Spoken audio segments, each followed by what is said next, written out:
do you know the killproof.me plugin? Yeah, I use it. So if you go into open world and just check a squad, like at least like 10-20% of the players in there have it installed.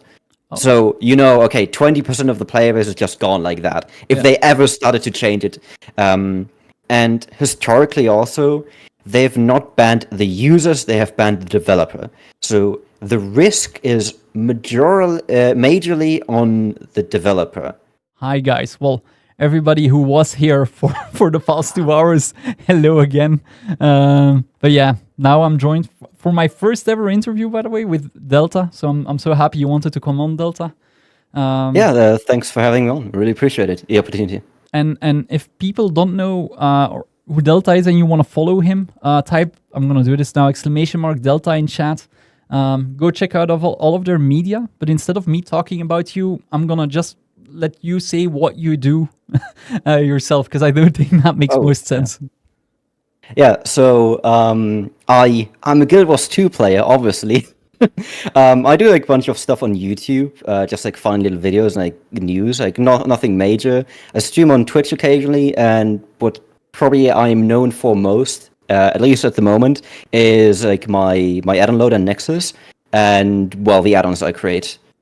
And there you go. Yeah. It's not a face reveal. I do want to say that. Like my face has been out there.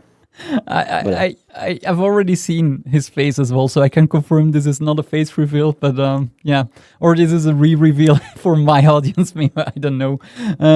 But yeah, so my premise, originally I actually just wanted to send you a quick DM on Discord, because I am somebody who's kind of always terrified when stuff is TOS, basically.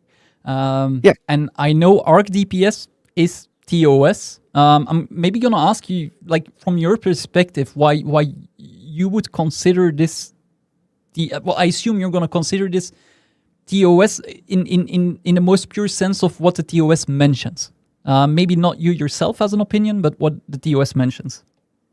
So there has to be a distinction made, first of all. So like, there's the terms of service, I think it's the user agreement, and then there's the third-party policy. The user agreement states, basically, am I allowed to make add-ons, mods, whatever? And it just says, no, period. Then there's also another clause that says, any reverse engineering is strictly forbidden. So that covers ArcDPS, that covers, the fast loading screens, for example, the one I made, strictly forbidden in every sense. But this is where it gets a bit tricky. This is a legal fallback, basically, because they can't say, oh yeah, ArcDPS is allowed and Nexus is allowed, because what if I just push an update that reads all your credit card information? Then Arena is in trouble for saying it's allowed. So they just blanket ban everything on a legal side. And then in their third-party policy, they say, we do agree, I'm not sure I would have to pull it up, but it's something along the lines of we do agree that some add-ons are benign and can be useful to people without affecting other players negatively. So we allow the use of add-ons that basically aren't cheating, aren't botting, and aren't automating actions in-game. And that is the gist of what is allowed and what should be allowed. And how you interpret that in the recent years has been kind of up to every add-on developer and also to the community. So like, someone would make an add-on and the community would be like, no, this is way too far, and then it would be taken down or changed. I kind of have an issue myself when it comes up to interpretation of stuff, because you can be as lenient as you want in your interpretation. Which kind of scares me personally, because somebody, like, let's say whoever is taking care of whether people are walking in line or the player base is being kept in line in terms of tools and add-ons, if that person leaves tomorrow and there's a new stricter policy starts to enact stuff, that is something that genuinely terrifies me. But I do know that they say in the policy that you also cannot use tools that would give you an unfair advantage. And I've thought about this, and in my opinion, something like pathing could even fall under that. Yeah, so let's put it simple. You wouldn't use an add-on if it didn't give you an advantage. Like, then it would be useless. So any add-on is strictly an advantage. Like, you wouldn't use it otherwise. And I do agree with you that it's a bit scary from a user perspective, but you do have to consider that if Arena just changed their policy from today, like tomorrow, they would have to ban thousands, if not like a majority of the player base. You can actually easily see this by if you do you know the killproof.me plugin? Yeah, I use it. So if you go into open world and just check a squad, like at least like 10-20% of the players in there have it installed. So, okay, 20% of the player base is just gone like that. If they ever started to change it. And historically also, they've not banned the users, they have banned the developer. So the risk is majorly on the developer, not on the user. So it's kind of like, what I would think is going to happen if that happened, that case like where they say, okay, we ban ArcDPS, they would reach out to ArcDPS, to Delta Connected, and tell them, like, take it down, we don't allow it anymore. And they would also like put a post out for the users to read. Because I'm not going to lie, if they change their policy tomorrow and they strictly banned all add-ons, I wouldn't know of it until I got banned. And I don't think Arena would approach it in this way. I mean, if they would approach it in that way, I would assume that there's going to be so much community fallout as well. That they probably wouldn't. But yeah, it like I always kind of felt safer behind the fact that I think almost every ArenaNet partner who plays PvE uses ArcDPS. And my rationale was they're not going to ban the likes of Teapot, Emmy, Sneb, whoever. A good indicator is also like if you watch the dev streams, like Roy, Grouch, etc. They also use it on the stream. So I actually never paid attention to that. Yeah, they actually do. If you want a historic example, Taco is also used. Actually, Arena tweeted about Taco, about the pathing. That like, oh yeah, it's nice to use and whatnot. So it's safe to assume they are fine with that, or at least were in the past. But yeah, if it also like to continue on the, like, they would ban the developer example and ArcDPS.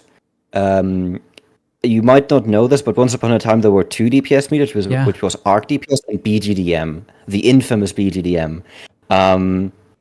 And basically, when ArcDPS came to be, Delta Connected was actually in touch with the security lead back in the day, which was Chris Cleary. And Chris Cleary set some restrictions. So, like, remove Gearcheck, remove this and that, and ArcDPS followed it. The other developer did not follow it, and eventually was banned.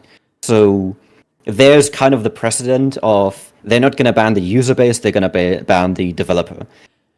And that same security lead also said, because again, as I mentioned, like reverse engineering and memory reading per TOS is strictly forbidden. The security lead said that you may write a DPS meter that reads from game memory, but only a DPS meter. So that is kind of what we had for years. And that was the status quo. Do we have that in writing somewhere that is public? Because I'll tell you why I'm asking. There is a Reddit thread back in the day where Chris Cleary just mentioned, I looked at it and it's okay. But that's the only thing I found, which now has been deleted, by the way. That comment has been deleted. You can see it with like removed it or whatever, like the websites are called to see removed comments. But yeah, this is exactly the only public writing we ever had. Because again, if they come out with an actual forum post or whatever, then they might make themselves legally liable. So it's just kind of like this is tolerated, you may do it kind of thing. Yeah, and maybe on the why ArcDPS is such an issue, from what I understand it, and I'm not a programmer or app developer, so this is perfect. From what I understand, like the problem with it is that you inject something in the game, right, that then reads directly. If you compare it to something like Blish HUDs, I don't. Is there anything in Blizzard that gets read directly from the game, or? So there's the Mumble API, which actually was a communications app back in the day, and I think still is around. But Guild Wars 2 kind of like use it for their own purposes because the devs like requested like, hey, could you add this and that? And it's basically the backbone. It tells you the player data, so like where you are in the map and in the world, and your camera. So this is how pathing is possible and markers without actually reading the memory. So that is a segment of game memory that is actively permitted to use because it's made public to the operating system. Blizzard doesn't use anything else as far as I know. They might read the window procedure, which is your key input, because kind of like, you have to intercept, like if you press a button that it doesn't go to the game. But I'm not sure about this because it's an overlay, so it doesn't necessarily have to. Yeah, I've never thought about how pathing works. I always figured it's overlaid on the game, and basically the add-on interacts not with the game, but indeed where you find yourself in the world. But you do indeed. I never thought of this, like exact player position still at that point. To render correctly. Yeah. So like, basically, there's like a bunch of data exposed, like what mount you're currently on, if you're in combat or not, if you have your text box, your chat focused actually, all sorts of data. And this is how all the Blizz plugins came to be. Before that, how Taco came to be. And actually, like quite a long while ago, ArenaNet held a competition of like who could make the most interesting overlay. It was like years ago. It was an Overwolf competition. If you know Overwolf, it's like some TeamSpeak meme. And so that's kind of how it started. Like start making add-ons. We do tolerate them, and then get nudged more and more. Yeah, I'm actually shocked. Well, it does sound like the ArenaNet evolved more than the current maybe. I actually didn't know they would make a competition out of it, which I hope one day we get maybe a more healthy environment of add-ons, add-on developers and everything. But I've mentioned this before the call on stream. I would assume, or I do assume, that there are ArenaNet devs, and probably Roy and CMC would be some of them, that would be more than fine with stuff that has been developed or is being developed, but that there's always going to be a legal department, right? And they got to put into writing what exactly is being allowed. Is there any way you could... I'm springing an annoying question on here, but is there a way you could think of that a legal department could write something that would allow activity from ArcDPS while still excluding stuff like actual hacking, like wall hacking and stuff like that? So, I mean, of course it's possible. They could, make an actual API for add-ons, like kind of like Nexus tries to be. But this is where I would disagree, because I will take the example of build templates. We had ArcDPS build templates back in the day, and then ArenaNet made their own. Arc took them down. Delta Connected wasn't asked to or anything. He just took them down on his own volition. And, well, we have official build templates, but they're more limited than the Arc ones used to be. And this is kind of where I like the status quo, because a passionate community dev can just fill the gaps of what ArenaNet doesn't have the resources to, or like doesn't want to even. So just take Reshade, for example. It's not directly related to Guild Wars 2, but you have colorblind modes in there, which are massive. Like accessibility is like a massive aspect, and I think there should be more add-ons for that kind of thing. I had somebody in the chat saying, like, I wish there was a GTFO add-on for Guild Wars, which is being used in World of Warcraft, that basically tells you when you're standing in that stuff. Stuff like that I think would be beneficial for the community as well. But again, until you get a dev that says, well, actually, would that be possible with your character position, or would you still need to you would still need ArcDPS, I would assume, to know. You would still need some data from the game because the most AoEs are pretty dynamic, so they don't just spawn in a preset location. So you can't say, "Oh yeah, move," because well, where to? Yeah. Why do you have to move? So if you somehow get the data, be it from Arc or something else, the data of there's an attack, like an AoE underneath you, you need to move out, then you could do it. But the Arc API is pretty restrictive to exactly not allow this kind of mod. Okay. And this is another thing. Delta Connected back in the day was told to strictly to not do a GTFO mod. But Arena added themselves, like the yellow outline you have with the, for example, Veilguard in blues. Yeah. Like that is literally a GTFO mod. That is true. So That's actually true, they've become more lenient in that regard. So it's kind of safe to say maybe some mechanics you can make a mod like that for, but then again, they could just do it themselves. They have the technology now, so it's probably an active decision which mechanics have it and which don't. So like, I personally wouldn't do anything in that direction, but I do see some sort of benefit in it, like for accessibility, exactly. Yeah. If because we keep looping back to ArcDPS, which makes sense, right? Because it's kind of the backbone of everything. If Delta Connected would like disappear, and well, I would assume somebody has a copy of the code, but like if ArcDPS would cease to exist, like would all of our add-ons basically break that aren't in Blishad? So, I'm not aware of anyone else having a copy of the code. I think it's only Delta Connected. Yeah, it's closed source as well. I am pretty sure that if he actually disappeared, unless like he tragically died, like unexpectedly, I think he would pass it on. Like if he lost interest or whatever, he would just be like, "Hey, anyone interested in continuing it?" And then there you go.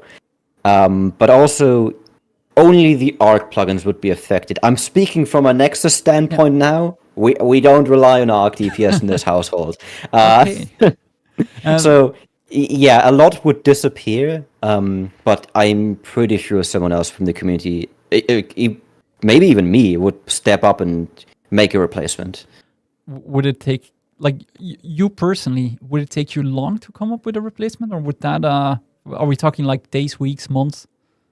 If it's purely a DPS meter, it's not that hard to do. If you want to continue with all the features, that being logging and everything, if you want to replicate it exactly, it's gonna be a bit more tough. Like probably in a matter of, like in a matter of months, if not even like a year at that point. Okay. Like, yeah, actually, Sognus might be right. Maybe even years to replicate all the stuff that's in the logs right now. It's actually quite a lot. Man, yeah, it's kind of scary, and it relates back to me saying, like, well, if the person who's dealing with that stuff at ArenaNet is gone, and somebody else changes policy the next day, like it is less scary because this doesn't lose your game account. But yeah, I think I can kind of alleviate your worries, because from as far as we know, there is no one in the arena actually doing anything regarding the TOS and like third-party tools. It's the customer support is handling bans, of course. Like, if you report someone for cheating and whatnot, they will ban you, and they look into hacks and forward it to the legal department. But there's no one actively like looking at what is being developed and whatnot. And on that same note, yeah, there is no anti-cheat or any automatic trigger within Guild Wars 2 that would ban you if you load anything into the game. Yeah. There's only the server logs. They log virtually everything. And if you fly hack around and they look at your logs, you will be banned because they can see that. So, yeah. This loops maybe back to the advantages you would gain, right? But Furin had a great comment a bit up, like it's already gone from chat, but where they mentioned there's also a difference between advantages in PvE or as a solo player and advantages in more competitive modes. Now, I wouldn't say raids are that competitive in a sense where you could get an advantage, but I might be wrong. This is where it gets interesting. So personally, I stay away with any of my add-ons from PvP and World to World period because, well, they're strictly competitive. Yeah. There's also actually in the Mumble API. The Mumble API has a field that says is competitive mode, and if you're in World to World or PvP, it'll disable certain features from the API because of that. So I don't go anywhere near that. As for PvE, there's actually, I think it's the third-party macro policy, which states that open world and races are considered competitive. So, oh yeah, That's kind of take it with a grain of salt. I think so, yeah, But- because of leaderboards. Then you'd also have to ask, because, well, and this is going to become a thing when the Festival of the Four Winds comes around. It's only a skimmer race, but you've probably already seen the timers on those leaderboards. They're all being done with griffins. Yeah, there are some insane numbers on the races I've seen. I don't think ArenaNet would do anything against it, but then you might actually also wonder, like, is is that in, like, I'm taking it to way too much of an extreme to be a realistic scenario. But I'm kind of shocked that beetle races are considered something competitive, because apart from like bragging rights, I don't think you get anything crazy when you're number one on the board anyway. Not anymore. They did give away a car for the top races at some point. But yeah. I would take that with a grain of salt. Obviously, like, if there's like a beetle racing competition, like I forgot the name. There's a roller beetle guild, and they do hold competitions. Like if you show up with something there that strictly gives an advantage, that's no bueno. But outside of that, if you just do PvE, I don't think there's anything you can do that isn't like a literal speed hack or something. Yeah, I mean, so and that would be banned anyway. Period. That's a hack. Full stop. Then, yeah. One of the things that also concerned me. So what I find relaxing in any game is just farming on a loop, like just run in a circle, do stuff. And people have been recommending me DRF against my own. Me being scared about all of the extra add-ons that technically infringe on the TOS, because for DRF you also use ArcDPS. Can ArenaNet, because you mentioned they could check the logs and see who's injecting stuff into the game probably. Can they detect whether you're only using ArcDPS or ArcDPS and a slew of other add-ons, like the unofficial extras, for example? Because I remember from Nexus that there's a TOS warning basically when you install that one. Yeah, I put the warning to DRF, ArcDPS, and unofficial extras, and also I think fast loading, because they do read and write memory, or write memory, and I want to inform the users. I actually wrote an add-on policy for Nexus add-ons. It's worth taking a look because that's how my interpretation of add-ons for Guild Wars 2 goes. But to answer your question, so a couple of years ago, we did have people call it spyware, which was basically an anti-cheat. We had one in the game, and it caused a lot of controversy because, people got banned, and of course, any cheater will instantly cry, "Oh yeah, I was banned unfairly." Yeah. But at the moment, there is nothing in the game to do that. They could add it back anytime to just take a look and then remove it again next patch. But regarding that, they could in theory detect what you're running, or if you're running anything that isn't on their, let's say, whitelist. Yeah.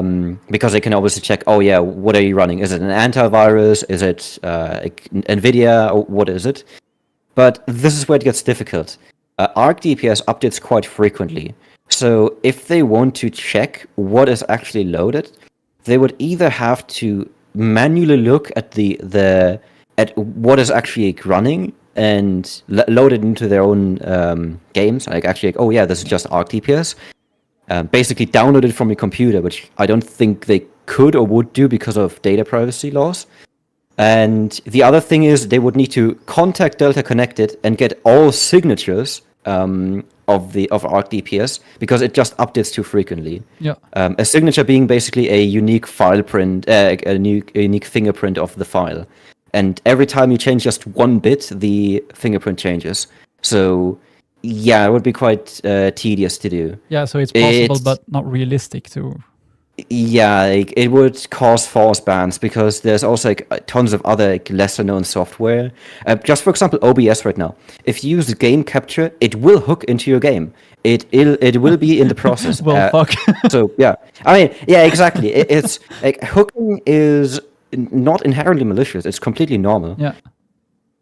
That spyware. I completely forgot about that. But there's, I think, the single use case I personally know of where I like GDPR in Europe. Because if I'm not mistaken, the only way we found out as players was that like one of the band people actually sent a GDPR request to ArenaNet stating like, I gotta see what data you have on me. Yeah, it's generally good if you get banned and you like have no idea why. I'm gonna say threaten them with GDPR, like please give me my data, because then you can actually resolve the matter most of the time. And yeah, but yeah, it's good because there were some false bans back then, but I'm sorry, the majority just weren't. They were overblown,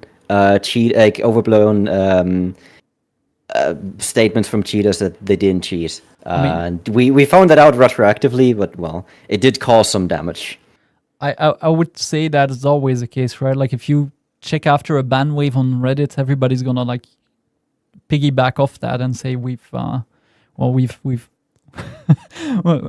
didn't do anything wrong. It was this. I don't know if ArenaNet. Was it Chris Cleary or somebody else? That infamous ban where they logged onto a player's account, jumped off a cliff basically, and yeah, I'm pretty sure that was Chris Cleary. Yeah, I know Riot also had a policy back in the day, but I'm talking like League of Legends season 1 or 2, where you could basically appeal on the forums, and a customer support rep, like one person, would actually come with the logs and say, no man, you were toxic AF, you've been banned for, and then just showed screenshots. Yeah, well, Arena only does that if you pester them in tickets, I guess, but they don't do it publicly. You're also like actually not allowed to share any communications between GMs and yourself publicly. That is against TOS, so a lot of people just post it anyway on Reddit and whatnot. I've told a great GM story I've had. Yeah, you violated TOS, like but it's then over. I indeed violated TOS. I even got gems for it, by the way. Which now, for all clarity, because this is going to get uploaded, I reported a trading post bug where I sold items at the wrong price and I got like shafted really hard. I was basically selling stuff for 1 copper instead of 1 gold. So and basically for mentioning it, he gave me a bit of gems. But yeah, there I just broke TOS, I would guess. Maybe for Nexus itself. So you are I think the person behind Nexus, right? Correct, yes. I do say the Raidcore team, but it's pretty much just me. I have Sognus and some other people who do help me out and stuff, but I'm going to say 95% of the work is done by me. Yeah. I got to know Nexus after your Reddit post basically as well, where the post was quite catchy, like don't want any trouble anymore with ArcDPS, use Nexus. I got you hooked, man. Yeah, well, it worked like a charm, because until that post, I like somebody already linked me to Nexus, and I thought, well, I'm gonna keep it clean. I'll only use ArcDPS because I know, again, people like Teapot and whoever are not gonna get banned because of ArcDPS. So I'm safe in a way. But then, yeah, you're like your post basically kind of convinced me to give like a second look to Nexus. There's 2 things. Like, what are the next plans for Nexus? And I also had like a viewer who's in chat now, Pancake, who also asked whether you have any plans to directly implement Clarity into into Nexus. So the next plans for now are like I'm working on Radial and on Radial menus and API basically for addons to use. Sognus is working on pathing, so we can have markers and stuff inside Nexus. As for Clarity, this is the issue. I've wanted to support Clarity and the Radial made by Friendly Fire. I do find the code quite messy and too entangled within Addon Loader, so I never really bothered looking deeper into it and just said, okay, I'll make my own version of it. Then I don't have to deal with anyone else's code, and I have a clean slate I can work from, and there we go. Do you have a risk actually if somebody, so let's say you accept an add-on to be added to Nexus, like the overall, Nexus, the hub, basically. In like thinking about what you said earlier, like if ArenaNet usually takes action, they ban the creator, not the public. Is allowing add-ons for you in Nexus like an extra risk, or is that fine? It kind of yes, because Nexus is not directly associated with the add-ons in it, but I kind of distribute them in a way. So yeah, I think if ArenaNet really had like an issue with me, they could just ban me, and it would be totally justified. But if they ever did, I would be like, hey, please, it was me. Yeah. But yeah, I do carry extra risk because I integrate it directly into Nexus. I just noticed in chat people telling me that Reflect actually is there instead of Clarity, so that's something I gotta check out. Yeah, it's actually pretty cool. It only released a couple of days ago. It's not inside Nexus directly yet. You can only get it from the GitHub, but it's pretty cool, yeah. And it's actually more restrictive than Clarity, because Clarity shows a few hidden buffs. I think it works with the whitelist, and Clarity only shows what's already on your skill bar. And there's another thing.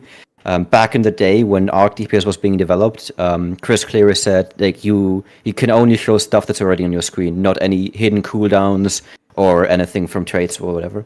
So I think that falls perfectly within line of what has been said and the spirit of the TOS. I mean, I do have to mention though, it does read game memory, so yeah, be aware. Yeah, it is still, yeah. Technically, again, it is indeed TOS. So I've played a lot of Guild Wars 1 before. I think I bought Guild Wars 1 in 2005 or something, 2005, I think.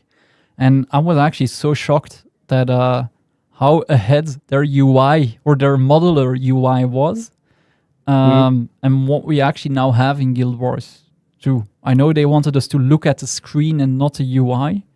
But you do have to say that the UI is nice, but also it doesn't work for everyone. And the reason it's not as modular is because it's easier to, maintain everything. And it's a bit hard for them to make UI. At least they've struggled with that in the past.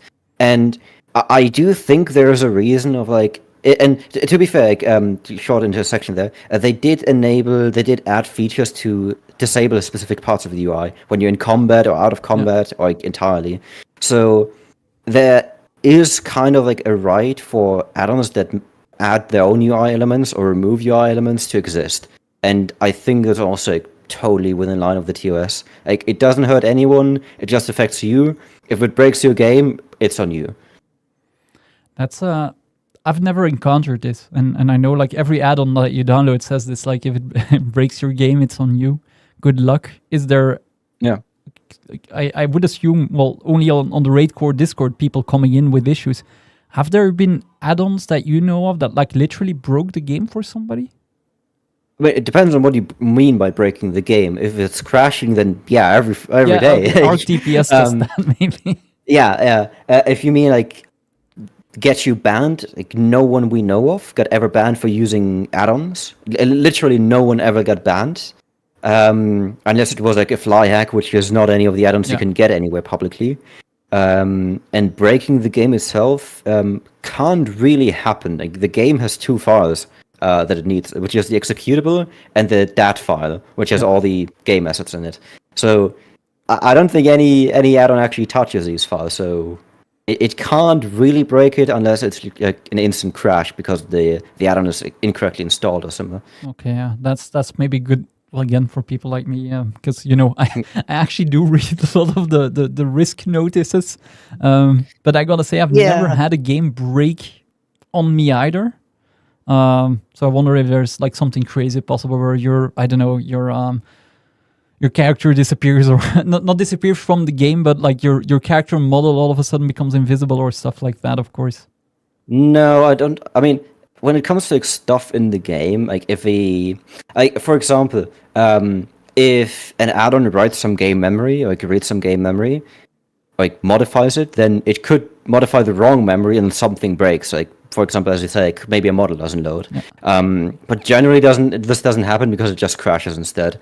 So yeah, like I don't think, and also it's not a permanent change. Any of the modifications the add-ons do are runtime only. So like you start the game, the executable is loaded into your memory, and then the memory is modified, not the executable on disk. Okay. So there's no permanent damage. If you remove the add-on, like next time you start the game, it's fine.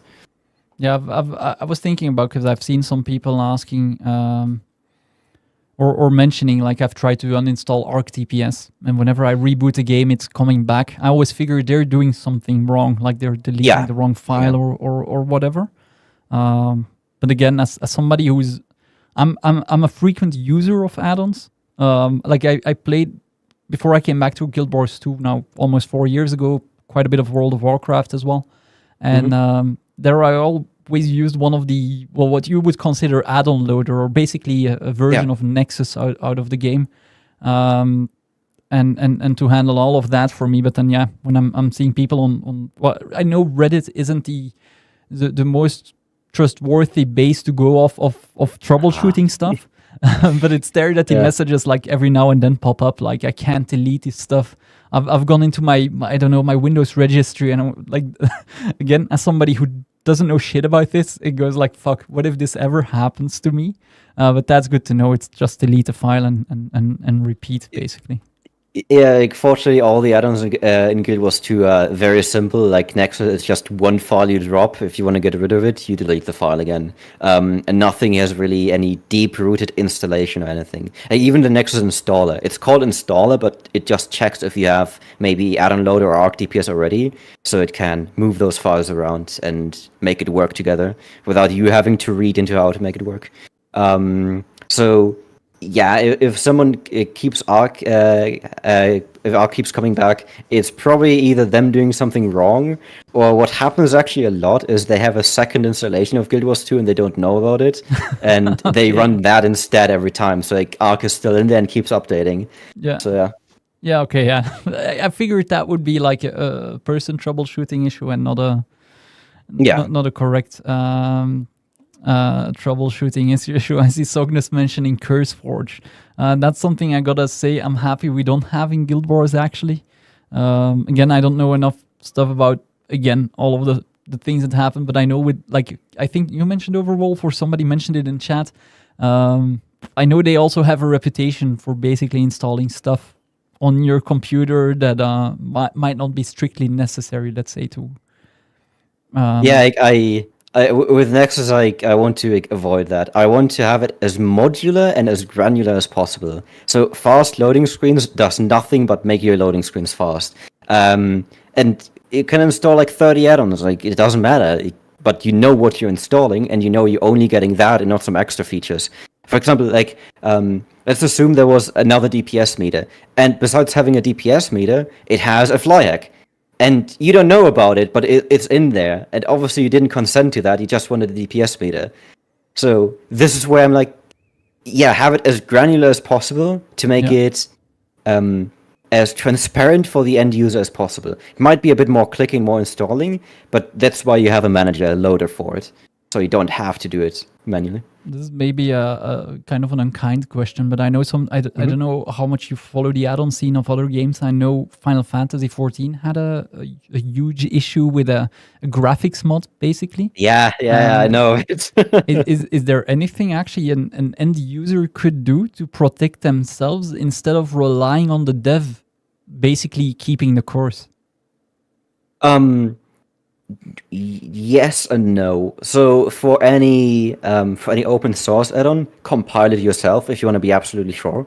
If it's something closed source like ArcDPS, you have no control over it.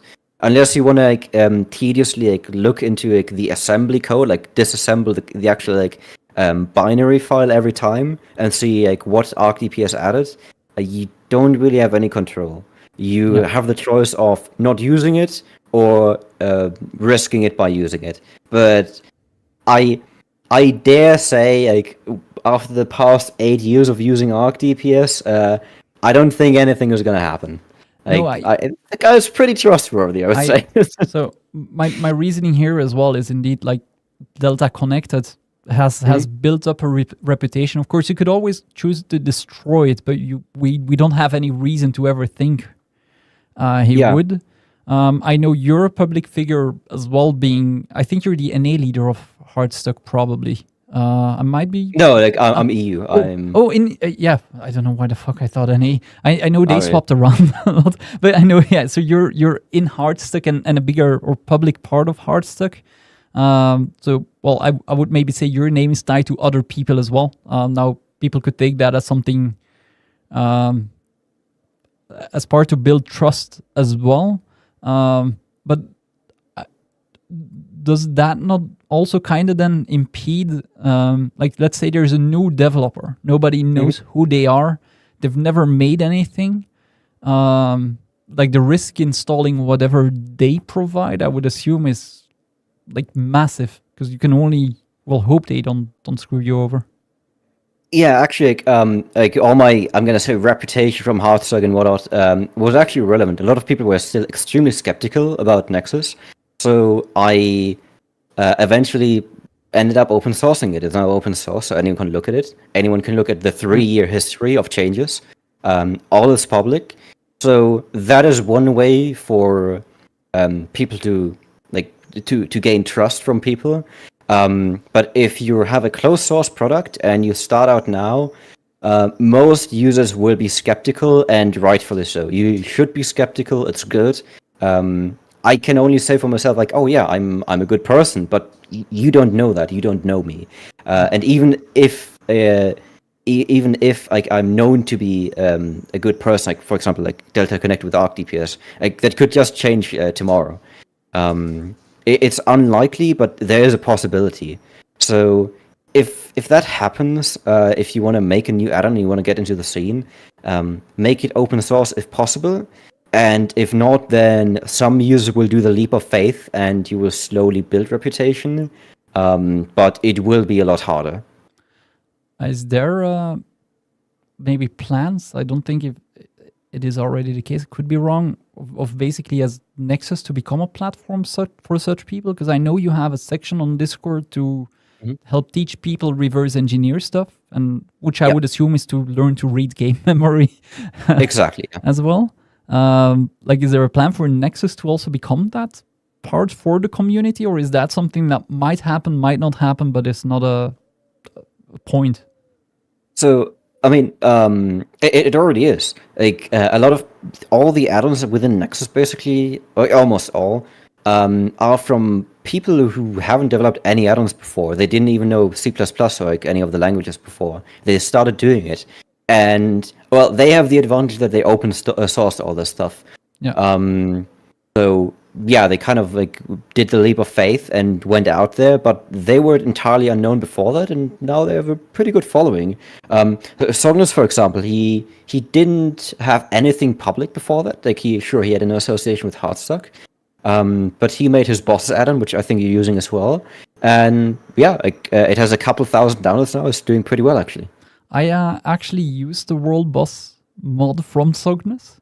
And I've gotten so many questions actually about it, and I gotta say I also prefer it because of its simplicity. Like, you open the world map and you see where you should go or you could go, which I prefer over the event table, basically. When I first installed it, and I saw the icon, like the skull with the horns, I was like, "Whoa! Wait, when did ArenaNet add this?" And then I realized it's from the boss mod. From the boss mod, it blew my mind. I had the exact same reaction because I thought it was only the circles, basically the clock that shows you. Yeah, exactly. You gotta go there. But yeah, that boss add-on has actually made it so I do more meta events, because I always am late to a meta event or I ignore a meta event. Like, and ever since I try to catch a few of them that I need. But I do find it pretty cool that, like, a newer developer can come into like the Nexus or the RaidcoreGG Discord basically and learn that stuff. I know there's a developer Discord as well, like not a net developer, but people also making add-ons. Is there? I've went there once with a question for Data Wars, basically for their API to make a spreadsheet for myself. Is there? I would assume there's a big difference in service that you offer compared to them as well in terms of teaching people. I mean, it's pretty similar, I would say. The base structure, I'm going to say. I have a channel for each add-on that wants a channel. But everything on the Raidcore Discord is kind of like native to Nexus. It's not general. So that is basically the main difference. And I do think, and I think I have a pretty good culture going on there within the Raidcore Discord of like pushing people to learn stuff. Like as I said, we have a bunch of people who are learning programming, learning C++, who didn't do anything before, and are now making add-ons. And I think pushing yourself and is starting to make stuff is great. Because a lot of these people like make great add-ons now, like actually pretty cool stuff. I'm very impressed. And I really want to foster a culture where people collaborate and make stuff together. On the dev Discord, I feel like it's kind of like you go there if you have a question, and sure, you get an answer, but it's not really as tightly knit as it's within the Raidcore Discord. Yeah. On the Raidcore Discord, I know all the names of the active people, like they help each other, they collaborate. It's pretty cool, actually. It's a pretty cool culture we've created. You shouldn't say I, because it's not just me. It's the entire community around it. Yeah, I kind of noticed that with my own Discord as well. Like it's kind of getting out of hand in a sense that I can't keep track of all of the messages myself anymore. I thought I'm going to read everything, but like, it's slowly getting to the point where like I'm coming home from work. I was like, oh shit, another 200 messages. Like, all right, then here we go. Yeah, I used to say like when people join Discord, you can like wave hi. I used to do that, but when 80 people joined in a day, at some point you start to think like, is it worth clicking every button? I kind of still want to do it, but then it bites into other time. Maybe for you personally as well, is there a motivation why you started making add-ons for Guild Wars or add-ons in general? Actually, maybe you have other stuff as well. Like, is it a need or? So I am professionally a software developer. Like I've been for years, and I love Guild Wars 2. I've been playing it since launch. I've been playing Guild Wars 1 before that. I don't think I mentioned this. Like I'm 24 years old, so like I started playing Guild Wars 2 when I was 12.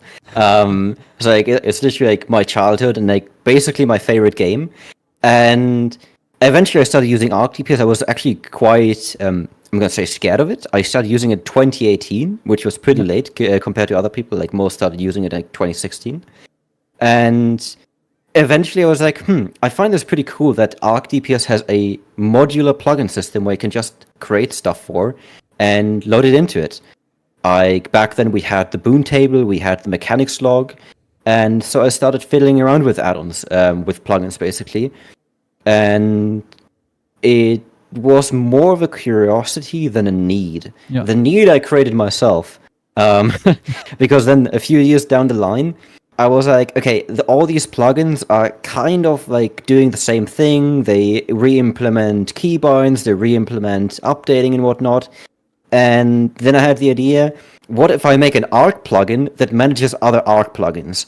And from that idea, Nexus came to be. Yeah. Because then I thought, okay, every time Arc breaks, I have to uninstall it. All the plugins don't work. Maybe if Arc still works.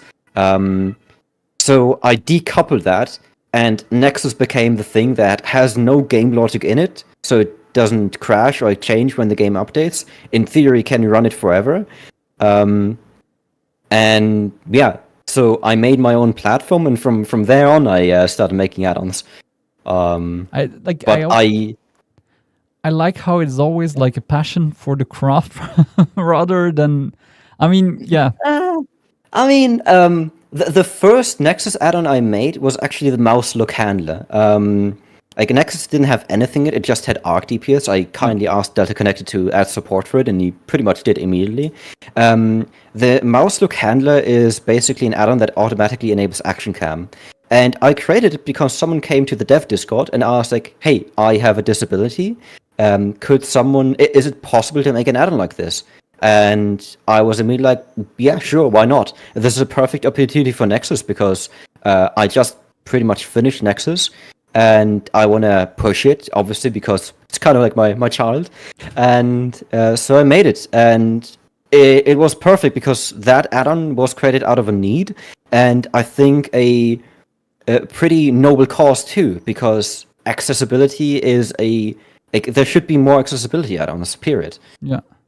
Maybe for Zati in chat, so I linked RaidcoreGG, Zati, where you have the link, and for anybody else, by the way, who wants to take a look on the Raidcore Discord, you can go to RaidcoreGG and follow the Discord link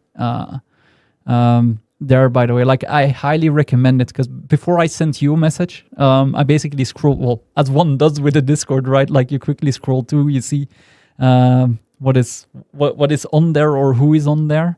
But yeah, Zati, if you want to check out Nexus, because I know Zati is a member, probably one of the longest standing members of my community, is also very interested in all of that. And according to Sognus, I should ask you what Raidcore is or is supposed to be, which now makes me really curious. So I guess I wasn't complete on the history of like me making add-ons for Guild Wars 2 and stuff. So before Nexus and add-ons, I made a desktop client, like a multi-launcher for if you have multiple accounts. It was very short-lived, but after that, I wanted to remake it, and instead I went into the add-on direction. But yeah, the name Raidcore actually comes because a couple of years ago, I think, roughly 6 years ago at this point, I wanted to make a raid selling guild. So it was like hardcore raiding. It was kind of edgy, I'm not gonna lie. But yeah, that's how the name came to be, and I just decided to reuse the name because I did like it. So yeah, here we are. I mean, it has a good ring to it. Yeah, and the Raidcore project, what was most known, what it was most known for before Nexus came to be, is I was and I still am working on a Warcraft logs kind of site for Guild Wars 2, where you basically upload your raid logs and you get a rating for it. Yeah. But that hasn't materialized yet, and I maybe I should have mentioned it because now I'm gonna get questions again. But yeah, well, there you go. No, but like it is pretty cool, to be honest. I've again, I played a bit of World of Warcraft, and I wasn't involved in selling runs. I played mostly Mythic Plus or buying runs for that matter. But I saw what even only in game, because there's a lot of history in World of Warcraft with RMT, which I don't know how rampant it is in Guild Wars 2. Yeah, not as much nowadays. I know. I mean, if you can raid sell, it's probably, I would assume, the best gold per hour. Like last I've seen LCM, so Legendary Cirrus, is what, 7,500 Mystic coins.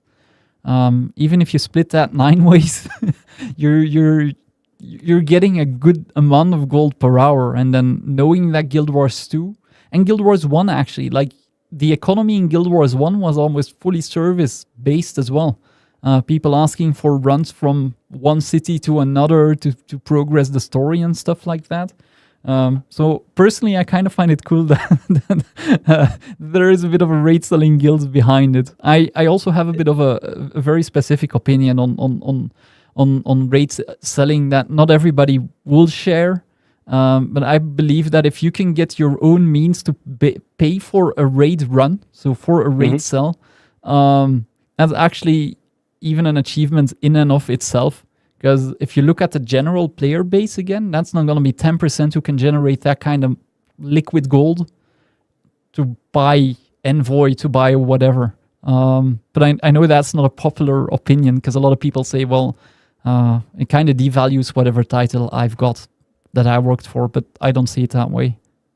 I pretty much agree with you. I think it's like a totally legit and fine way of like, yeah, you want to get the title and whatnot, but you don't want to do the content, then sure, why not? But I do think there should always be a tier above that you can't buy, basically. And holy But shit, yeah, LCM is now 700 to 1k MC. So I saw something on the OTC once, 7.5k Mystic coins. So it's definitely not there anymore. What Nafra asks is actually pretty interesting as well. Like, do you know more about the internal DPS meter? And is there like just a UI component that's missing, or is it? Well, is there anything you know about it, basically? So the internal DPS meter, because there's also the question of how it was found out.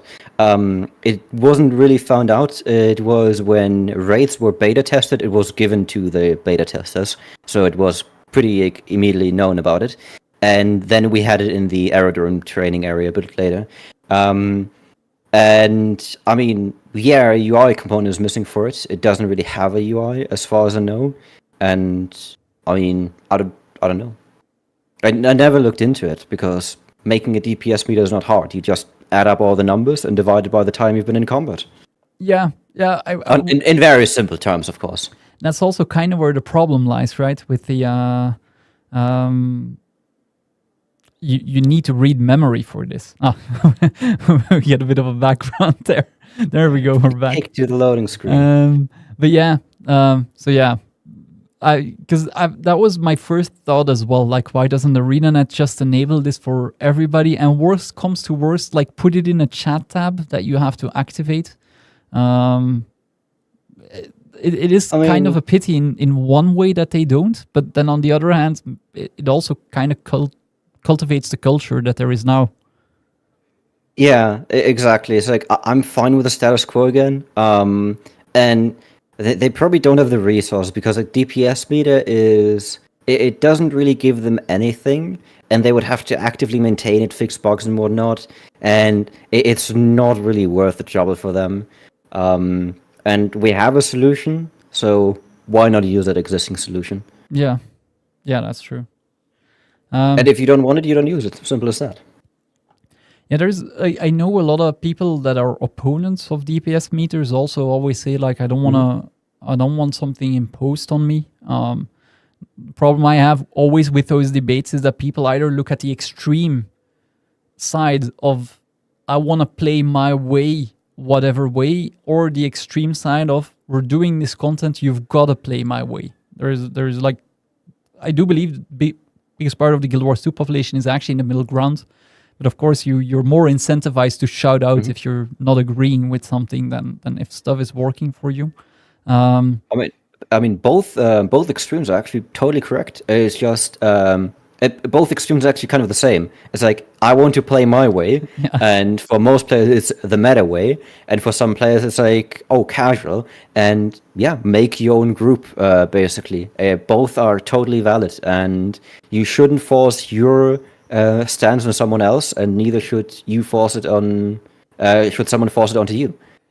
Yeah, I fully agree with that. Now, I do think maybe we've gone too hard as a Guild Wars 2 player base with trying to show people how easy it is to get into raids and probably pull in people that are not ready yet or don't understand what the full like gravity of this is a very bad way of saying it, but like if you've only done open world and you don't know about meta builds, you don't know about meta gear or how stats or why you should get 100% crit chance on a power build, for example. I do feel like we've been pulling in players a bit too fast, maybe with that. But I don't think that's a problem of a DPS meter in a sense. You know what would actually help? And I might be crucified for this, but Gearcheck. Gearcheck would actually solve a bunch of problems, and a lot of people are also scared about that. They're like, oh yeah, it's going to be toxic and whatnot. And they're right, there will be toxicity, but the same toxicity exists around DPS meters, around anything really. It's not hard to figure out, even without a DPS meter, if someone is doing low damage. But yeah, like, if we had Gearcheck, you could actually very easily see, oh, this player has blue gear or he has bad gear, wrong runes and whatnot, and ask like, hey, do you want some tips on how like you set up your gear? You seem to be struggling, and I think there's a lot of actually constructive opportunities for constructive criticism and collaboration. But Gearcheck is not allowed, and that is the current stance. So yeah, there's that. Is there a way to? I know it's not allowed, but is there a way to currently implement Gearcheck, or would you have to? Oh yeah, absolutely. Yeah, yeah. It's actually quite funny. The game sends you the gear of all players in your area. So if you want to make a Gearcheck, it's trivial to make it. But yeah. Yeah, there's that. I was wondering, like, I know there's the healing part of ArcDPS where you can share your being healed and heal output stats, basically, where you, well, I just know I enable a tick box because people ask me. And I wonder if with Gearcheck, people would have to do that as well, and there's a way to hide their gear, or whether you could brute force checking gear. You could brute force it. I could make an add-on right now that checks your gear if you're standing next to me in the server. But obviously, if someone made a gear check, I think it should be way more restrictive than that, to reduce the risk of toxicity. And what would, like, how would you see that? Like, just giving certain numbers, like just crit chance and total power, well, what is it called, power or total toughness or whatever? I mean, the way I would do it is just like some sort of gear score. Check the general, like the average quality of the gear. Is it rare? Is it exotic? Check if the runes are matching, and generate some sort of score out of it between 0 and 100. And then you already have like a very good idea without really going too deep into what they're running. Then you can just say, oh, this person has only 30 score. There must be going something wrong. Do they need help? Or, this person has 95 score. Why, like, I have 95 score. Why do I have 5 score lower than all the players around me? And then you can look into it yourself. I think that would be a pretty non-intrusive way of achieving gear check without ringing too many alarm bells and creating too much toxicity. I kind of like that implementation. First thing that would come in mind for me then is like, shit, is there gonna be exceptions that cause lower gear? But I would assume you would like basically program for that to allow the exceptions. I don't know how it would be, but let's say maybe you get a bit of a lower score because you're mixing Sinister and Grieving gear, or Vipers and Sinisters rather. But I would assume you could program for that. Yeah, you would. There's probably like some formula you can apply or whatever. Or you can actually check it. For example, what you could do is check the gear against like a Snowcross build and give a score of how similar it is to the existing builds. And there's also like some sort of gear score that would work. Nafra actually has a pretty cool question, and I'm not curious as well. Like how did you learn about like the reverse engineering? Like, was that something you got a basis for as a professional programmer, or is that trial and error? So to first, I want to get rid of a misconception here. Nexus itself doesn't have any reverse engineering. It is completely game agnostic, meaning it actually has no code related to Guild Wars 2. It is purely a DirectX proxy, meaning the game wants to load DirectX 11, and Nexus is like, hey, it's me, well, kind of pretending to be, and then forwarding the calls to the actual DirectX 11. And it only does that to render. There are other ways which are hooking. For example, OBS, it runs externally and then hooks it. But a proxy is the easiest, most transparent way of achieving it. So there's no reverse engineering or anything touching the game code at all in there. Just to clarify that. The other day I ran it inside of Valheim because it's also DirectX 11. You can load it into any game really, but don't do it. Don't get yourself banned because some games might not like that. And how did you then? Well, it's not reverse engineering per se, but then is that like, did the knowledge come from your education and what you do for a line of work, or did you still have to like sit down with Guild Wars 2 and see, fuck, what do I need to do to make Nexus happen? Yeah, so for the reverse engineering of like the other add-ons and for Nexus, like the implementation, basically I knew I wanted to do it like ArcDPS does it, which is DirectX proxy. So that's where the idea came from. And then it was a lot of researching of how to get that going. Because truth is actually, I'm a C# developer. Like I am primarily. I didn't know any C++ before I started doing Nexus, which is the language it's written in. And it's a rather difficult language. And a lot of people just told me, like, no, you can't just learn it by doing. Well, I did. I actually like, have a full-time position now doing it. But yeah, like, so almost all the knowledge except like the basic programming patterns and whatnot were acquired by just like messing around and figuring out, lots of Googling. How do I get my overlay to render and whatnot? It didn't actually take that long, but yeah, it was learning by doing pretty much for the most part. All right. And for the reverse engineering of the other add-ons, like let's say fast load, that's why I also created the reverse engineering channel on my Discord so people can learn it. Because I actually really struggled with it. I had no idea what I was doing. I had no idea how to even get started. There aren't a lot of resources. It's not like you can write how to hack X game and you find any meaningful answers. You will just find, like, I don't know, Counter-Strike hack clients or whatever. So I really struggled getting into it. But once I got the grasp of it, it was pretty easy to actually do it. Just have to find your footing, and yeah, the Guild Wars 2 is actually rather easy to reverse engineer, so that was helping. And yeah, that's why I created the channel, so other people can learn and make cool stuff, basically. But to be honest, I kind of like that because I know in my community I already have a lot of people interested in what you're making and doing. But yeah, if you're the first, you got nowhere to turn to, I would assume. And yeah, somebody's got to basically walk the path for everybody. Yeah, I mean, in my defense, I'm on the, like, how do you say it? What's the phrase? Like, I'm walking on the backs of giants or whatever it is, in the tracks of giants. I don't know. You get what I mean. Yeah. So like, I didn't know where to go and where to start, but I had some reference points of, like, let's say the old DPS meters that existed and whatnot. So there was a little bit of a hint, and I went from there. And they kind of paved the way for me already. If we had to figure it all out ourselves nowadays, it would take a lot longer. Like, if we didn't have any reverse engineers or like any knowledge of reverse engineers and no DPS meters, it would probably take like a year or two until we had a working DPS meter. There's two more things because I want to respect your time. Like in 20 minutes, I think you got your own legendary Cirrus prog. I saw Subi mentioned that healing stats are the way they are because they're not sent over the network by the game client. Is there, as just pure interest, but is there like any other things that would need to be player enabled for any mods you might think of that you want to make next?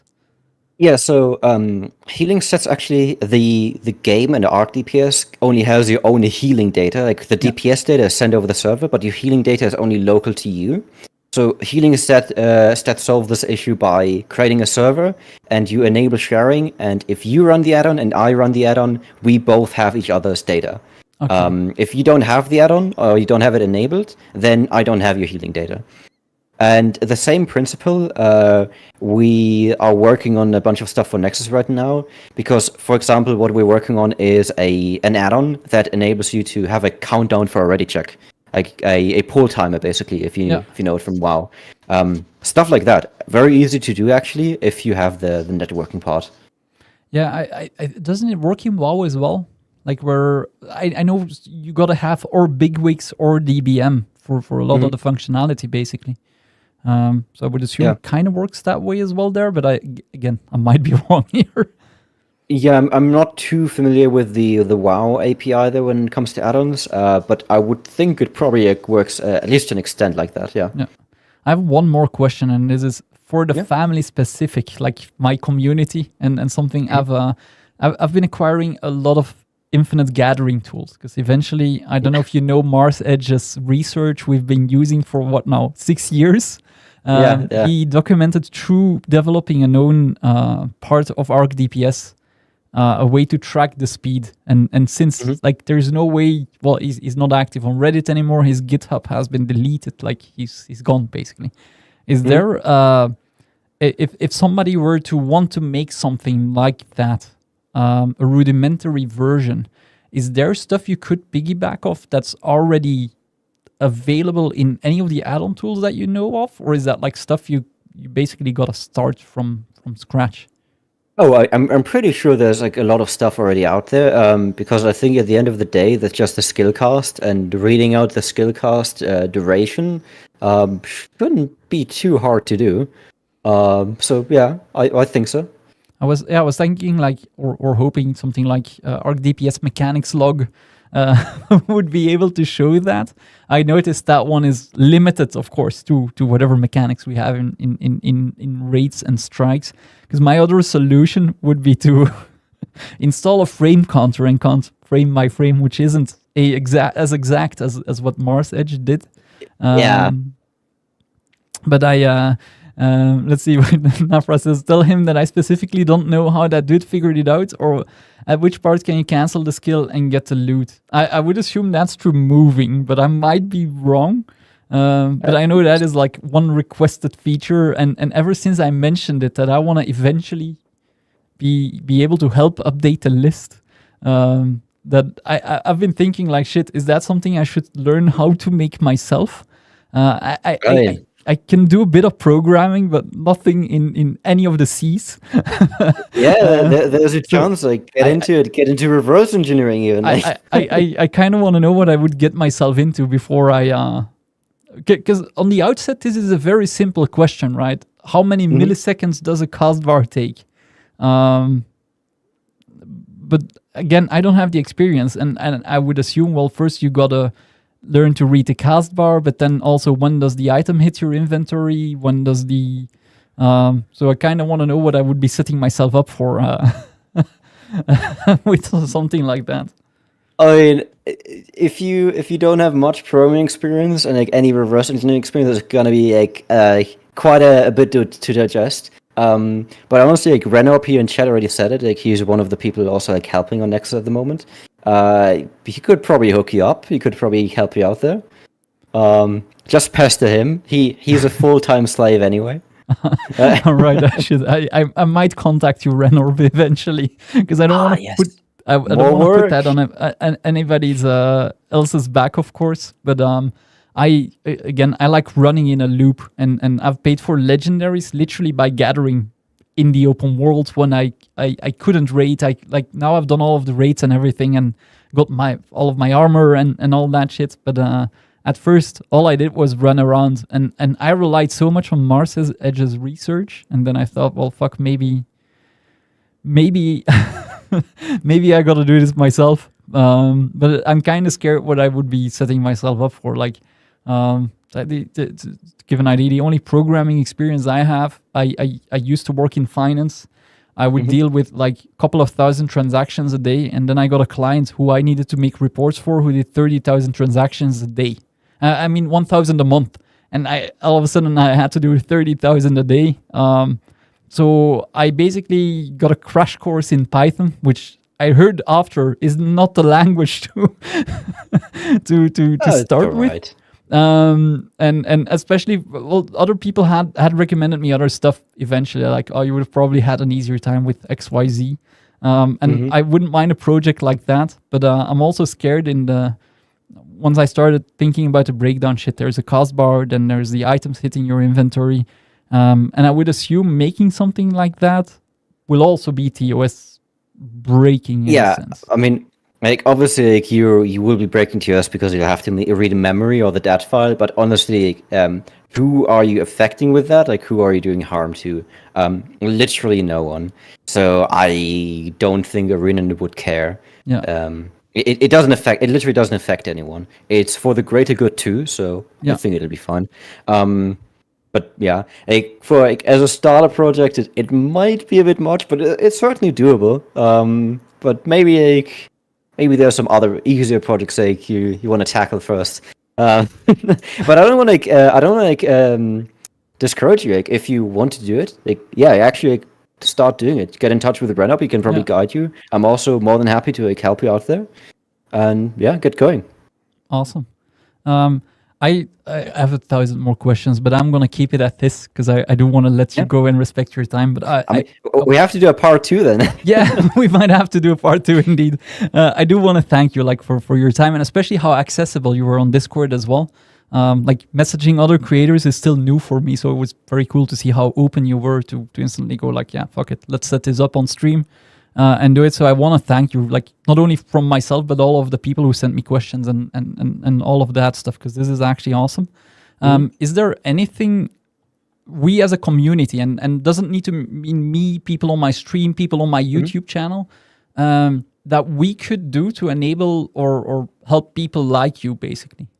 Except use the add-ons, but I mean, to make people like me, I don't know. I think that's a bit hard to do. I don't know. Like at the end of the day, I just want to make cool stuff for Guild Wars 2. So if people like it, good. If people have ideas I can help them out with, hit me up. I'm very open with stuff like that. Help you, like, is there anything we as a community could do that would directly impact whatever an add-on developer would do? So whether it's you for Nexus or anybody, really. I mean, actually, the same thing applies. Like, if people have ideas, like, it helps make Nexus better because there's more variety, of course. If people want to commit and contribute to the code, it's always an option. Or just feedback in general. Like, feedback is very good. Basically, any interaction. What's actually probably going to be the most important one, and the stream is kind of perfect for that, is clearing up misconceptions of like, oh yeah, Nexus doesn't actually read game memory. It is completely detached from the game, apart from being a proxy to be able to render inside of it. Stuff like that. Because yeah, a lot of people think, oh yeah, Nexus is a hack. It's like the same as ArcDPS. And clearing up these misconceptions, and also that it's open source now, which maybe some people didn't get, is very good, because information and knowing, so anyone can form their own opinion, is the most valuable thing. Because yeah, like, then people don't have an opinion from me, for example, like hear my opinion or someone else's. They can't form their own with the actual information. Yeah, okay. I was thinking, like, as a user you use, and that's it. But indeed, I'd say anybody, literally, whoever watches this or listens to this, indeed, I'm gonna type it myself in chat. But if you type, both Nexus and Delta, you get redirected to RaidcoreGG. If you type Delta, you also get all of Delta's channels. So first of all, go give him a follow on Twitch, subscribe on YouTube, and whatever the hell it is now called on x.com. I actually don't know. But yeah, I want to literally thank you for this. I'd be more than down. I probably, by the time I digest everything we've talked about, I probably have more questions. So if you'd be down, I'll probably hit you up again. Yeah, anytime. Like, I'm very open with any questions. Like, I'd be more than happy to answer. Awesome. Yeah, that's. I don't know if you have a message to anybody on stream or stream in general. I mean, I have a message to you. I want to thank you for the opportunity, because, like, yeah, I feel honored again. Like, I think I said this off screen before you enabled the stream. I'm just like, oh yeah, like, I made an add-on. Like, who even am I? So like, I was quite touched when he contacted me. Like, oh yeah, can I? Do you want to come on a podcast? I had to immediately clarify, I'm not Delta connected. That I actually because knew. People, yeah, I want to keep it on the record. I knew. Yeah, a lot of people like do think I'm Delta connected. So yeah, once you said and I was like, I was even more touched, because who even am I? Who is this guy? No, yeah, I try to keep tabs on the Guild Wars 2 community, whatever's happening. But I have so many questions, and I figured, well, let's make this into a platform now where it doesn't need to be me. Not only my questions, other people can chime in chat or on Discord or whatever. But yeah, I'm down to do this again if I have enough material to ask. Well, I probably have, but we can maybe at some point set up a Delta X fan roll chat every now and then when Nexus has an update or something. Anytime, like I'm open for anything. I mean, next you gotta get me and a Nana dev in the room, then then we'll see what's gonna happen. I am working on my own interview with somebody from ArenaNet, and they finally replied. I'll slide that in there. Yeah. But yeah, no, I want to thank you. I'm gonna put my screen on the just starting screen and provide our friends with a bit of music. Right now actually, and then we can wind up, of course. But thank you again, man.